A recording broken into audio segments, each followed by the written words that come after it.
कृष्ण पक्ष की एकादशी का नाम और महात्म्य बतलाइए। श्री कृष्ण भगवान बोले कि राजन, आषाढ़ माह के कृष्ण पक्ष की एकादशी का नाम योगिनी एकादशी है। इसके व्रत करने से समस्त पाप जो है वो नष्ट हो जाते हैं और कहते हैं इस लोक में भोग और परलोक में मुक्ति देने वाली है ये एकादशी। हे राजराजेश्वर, ये एकादशी तीनों लोकों में प्रसिद्ध है और मैं आपसे एक पुराणों में कही हुई कथा बताता हूँ, ध्यान से सुनिए। अलकापुरी नाम की नगरी में एक कुबेर नाम का राजा जो था वो राज्य करता था। परम शिव भक्त था। उसकी पूजा के लिए एक माली पुष्प लेकर आया और उस विलाक्षणा नाम की अत्यंत सुंदरी स्त्री थी उसकी। एक दिन वो मान सरोवर से पुष्प लेकर आया, परंतु काम के वशीभूत होने के कारण वो पुष्पों को रख करके स्त्री के साथ रमण करने लग गया और दोपहर तक वो नहीं आया। राजा कुबेर जब उसकी राह देखते देखते दोपहर हो गई तो क्रोध पूर्वक अपने सेवकों को आज्ञा दिए कि तुम लोग जाकर हेम माली को यहाँ पता लगाओ कि कहाँ है और वो पुष्प लेकर क्यों नहीं आया।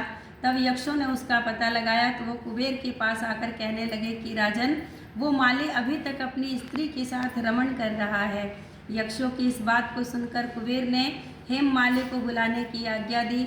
हेम माली राजा कुबेर के सम्मुख डर के मारे कांपता हुआ उपस्थित हुआ और प्रणाम किया।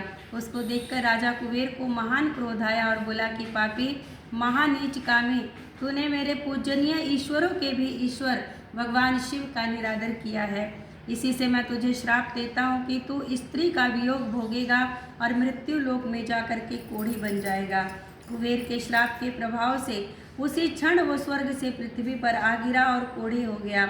उसकी स्त्री भी उसी समय अंतर्ध्यान हो गई। मृत्यु लोक में आकर उन दोनों ने महान दुख भोगा, परंतु शिव जी की भक्ति के प्रभाव से उनकी बुद्धि जो थी वो मलिन नहीं हुई।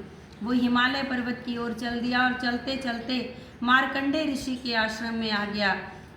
वह ऋषि अत्यंत वृद्ध तथा तपशाली थे। उनको देखकर वो हेम माली वहाँ गया और उनको प्रणाम करके उनके चरणों में गिर गया। देखकर मार्कंडे जी ने क्या बोला कि तूने कौन से कर्म किए हैं जिससे तू कोढ़ी हो गया और महान दुख को भोग रहा है। इस पर हेममाली बोला कि मुनि, मैं यक्षदान कुबेर का सेवक हूँ। मैं राजा की पूजा करने के लिए नित्य प्रति पुष्प लाया करता था। एक दिन अपनी स्त्री के साथ विहार करते करते मुझे देर हो गई और दोपहर तक पुष्प लेकर नहीं पहुँच पाया और उन्होंने मुझे श्राप दे दिया कि तू अपनी स्त्री का वियोग भोग और मृत्यु लोक में जाकर कोढ़ी बन जा। इससे मैं कोढ़ी हो गया हूँ, महान दुख को भोग रहा हूँ। अतः अब आप कोई ऐसी उपाय बतलाइए जिससे मेरी मुक्ति हो जाए। इस पर मार्कंडे ऋषि ने क्या बोला कि भाई, तूने मेरे सम्मुख सत्य वचन कहा है, इसीलिए मैं तेरे उद्धार का एक व्रत बताता हूँ।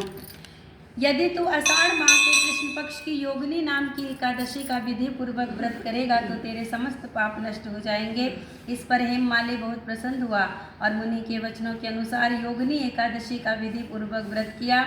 इसके प्रभाव से वो फिर अपने पुराने रूप में आ गया और अपनी स्त्री के साथ नित्य नए विहार करने लगा। राजन, इस योगिनी की कथा का फल 88 सहस्त्र ब्राह्मणों को भोजन कराने के बराबर है और कहते हैं इस व्रत से समस्त पाप दूर हो जाते हैं और अंत में स्वर्ग प्राप्त होता है। बोल एकादशी महात्म्य की, श्री लक्ष्मी नारायण भगवान की, श्री एकादशी महात्म्य की, श्रीमन नारायण नारायण नारायण भजमन नारायण।